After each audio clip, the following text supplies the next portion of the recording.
Greetings, Bowtie Guidey 5 here, and I am back to continue our formal wear mini-series. This time we are talking about cummerbunds and vests, or waistcoats. I would like to begin by discussing the cummerbund. So this is the cummerbund here. It's a sash worn around the waist, kind of carries around to the back. There's a little clasp that hooks together, and that's what kind of holds it on. A lot of you probably have seen this before but didn't know what it was exactly, or that it was called cummerbund. Some of you probably already do now. So I wanted to go into a little more depth on the formal wear garment. So, to discuss the cummerbund, we need to discuss its origins, and for that, we are traveling to India. So, the cummerbund was discovered by British explorers when they traversed to India in the 1800s. Now, at that time, they were more colored sashes, decorative sashes still worn around the waist. They refer to them as the Cummerbund, which I will display the word for you down here. The Cummerbund. Camar, meaning waist, and then band is something they refer to as a fitted garment. So it was a fitted waist piece. And this was, I'm going to show you some examples of that now.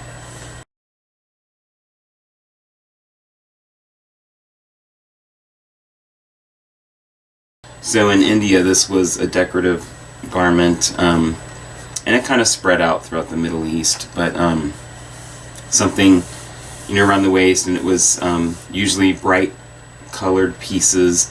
Sometimes you had jewelry adorned from it. It was, in India they have like a class system, so it's like the higher-ups would wear this. You had it with military personnel, even women with different kind of dress outfits, as I showed you in the examples. And the British, one thing about the British, they like to take things from other people and adapt them as their own. So these colored sashes caught on quick. They started adopting them with military uniforms, military personnel, higher-ups, regency,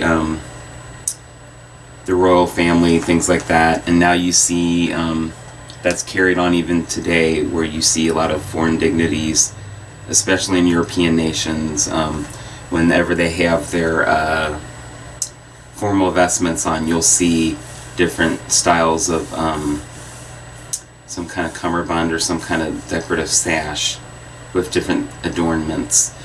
So it's interesting to see how that has carried on throughout the years. Now, the cummerbund has certainly evolved from its beginnings in India, whereas before it was bright, bold colors and patterns and different jeweled adornments. Now it's pretty much streamlined. You will see some colors still with rentals. Sometimes you'll get like the red bow tie and red cummerbund, or you can even see like blues and greens and just different colors. But of course, black is the most traditional setting for the cummerbund. Also, you always, a few rules for the cummerbund. Always want your bow tie to match with the cummerbund. Now the difference between, let's say the waistcoat and the cummerbund. With the waistcoat, not that I agree, but you can do a long tie with the vest, whereas the cummerbund, you have to do the bow tie. I don't think I've ever seen anybody try to do a long tie with the cummerbund. It would look weird. Unless, I don't know, maybe you're a matador. Sometimes they have like the ties on and they tuck them into their waistline, but yeah, it's kind of always the bow tie with that. The other thing with the cummerbund, and I'm going to come in here so you can get a better look here. So the cummerbund, you'll notice, has these pleats, and this is something that evolved over time. from its Indian beginnings, where they started streamlining these, and the pleats became a big thing, and are still kind of the norm for the cummerbund. Now, occasionally you may see, I've seen some where people have embroidered things,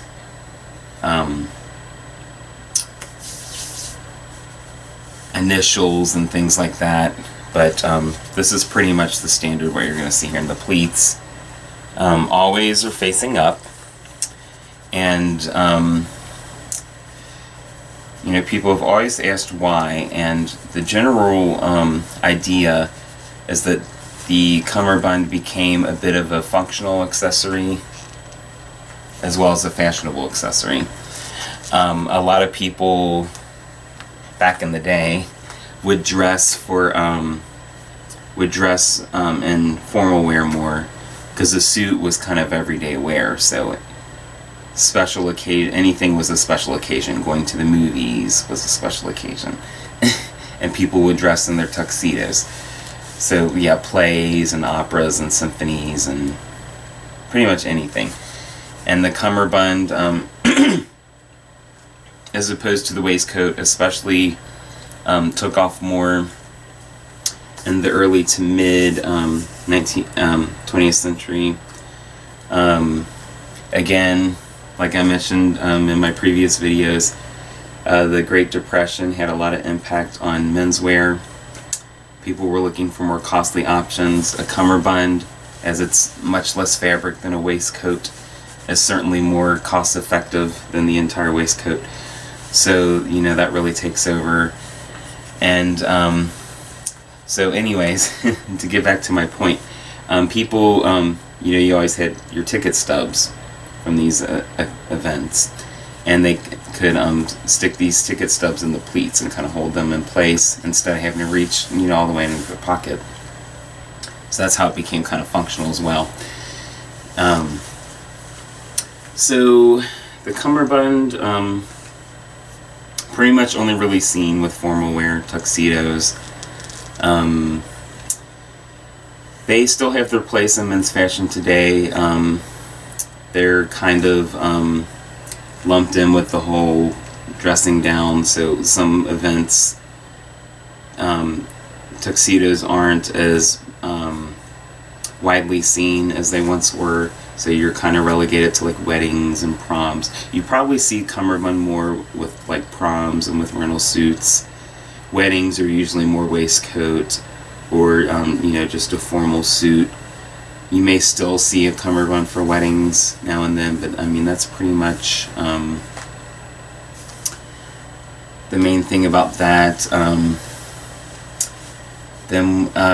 Some things I like about the cummerbund as opposed to the vest. I like, well, one thing I love to show off my braces. Now, a waistcoat hides the braces, so that is one point for the cummerbund. I also like how it kind of elongates the torso, especially with the pleats facing upward. It kind of moves you in this upward direction. It gives you some height. It kind of gives the illusion of a somewhat slimmer waist, so I do enjoy that.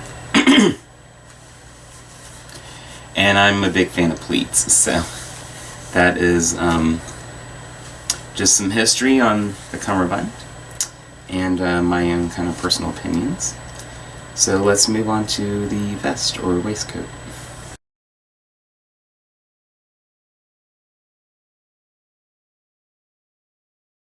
Okay, we're going to talk about the vest or waistcoat now, which I've got on here.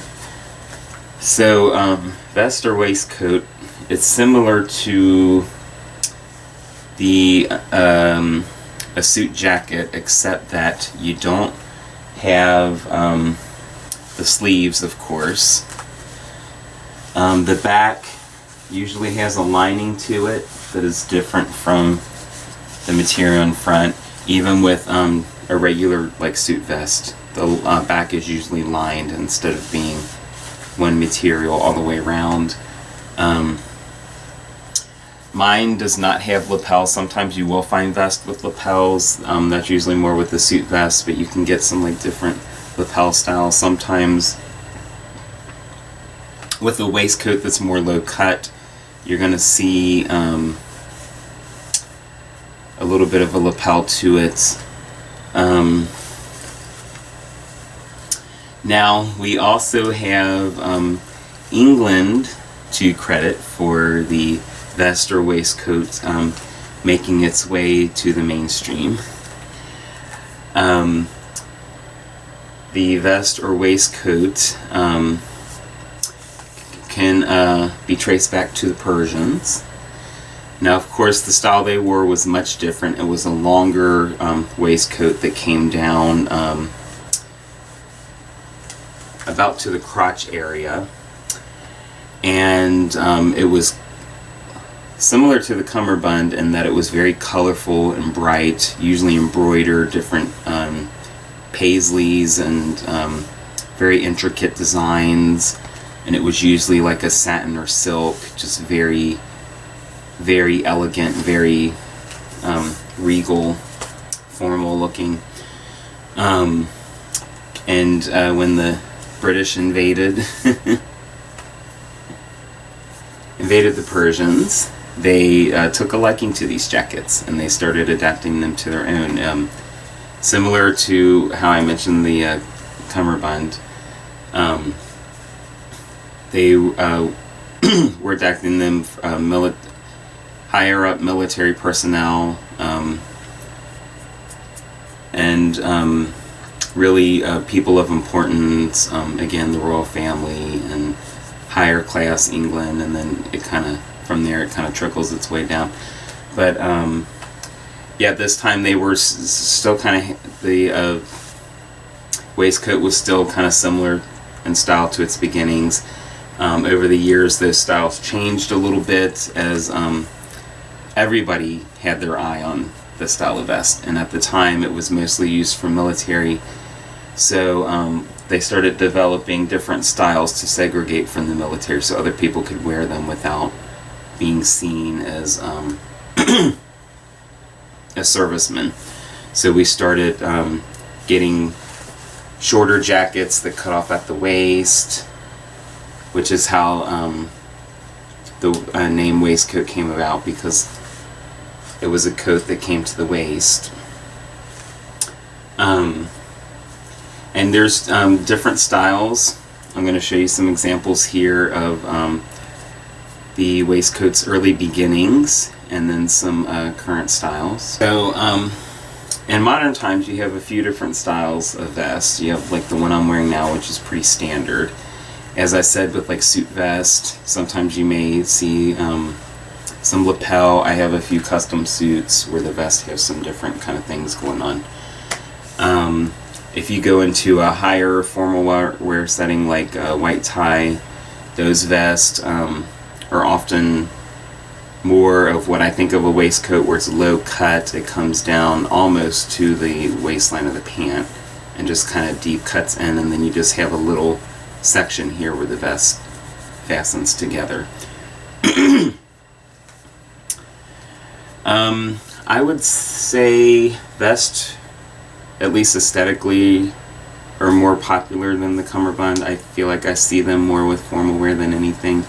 I think a lot of that has to do with the necktie. As I mentioned in my earlier videos, neckties are becoming more of a mainstay with the tuxedo, and you can't really do a necktie with a cummerbund, so I feel like that gives points in the vest direction. I really don't care for the long tie with the tuxedo myself. I feel like it's kind of, I don't know, it's a certain kind of look. But you know, there we go. And as I mentioned before, black usually is the main color for that, especially with formal wear. But again, with rentals we get into different colors, pinks and purples and blues and reds, and so you're going to see all kinds of things. A lot of times they're silk or satin, very bright, flashy, bold colors.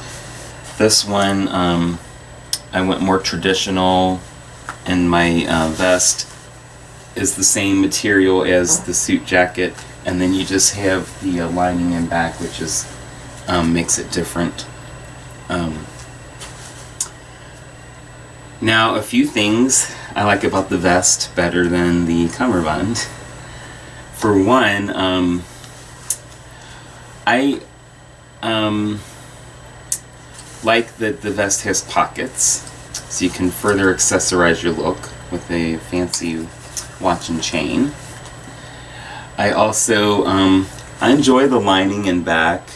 Sometimes the braces or suspenders can get a little messy looking in back, and also like the shirt doesn't always like to tuck in properly, or you have like some bunching and stuff. So the vest kind of hides all that and gives it a clean look.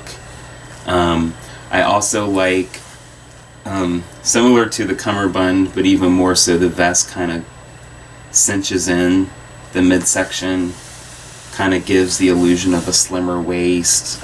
What's also nice is it has a little tab in back that allows you to adjust it, so you can pull it in more and even give more of a slender frame. I also like where it's cut, at least the higher cut vest, it comes right here in between the chest, the pectoral muscles, so it kind of also gives a nice shape to the upper body. Especially from the side, you get like a nice silhouette. So that is just history on the vest or waistcoat, and some of my thoughts, opinions, and the cummerbund as well. So I hope you have found this video informative, enjoyed this video. I hope you enjoy the improved audio quality. And, you know, as always, like and subscribe. Hit me up in the comment section. And until next time.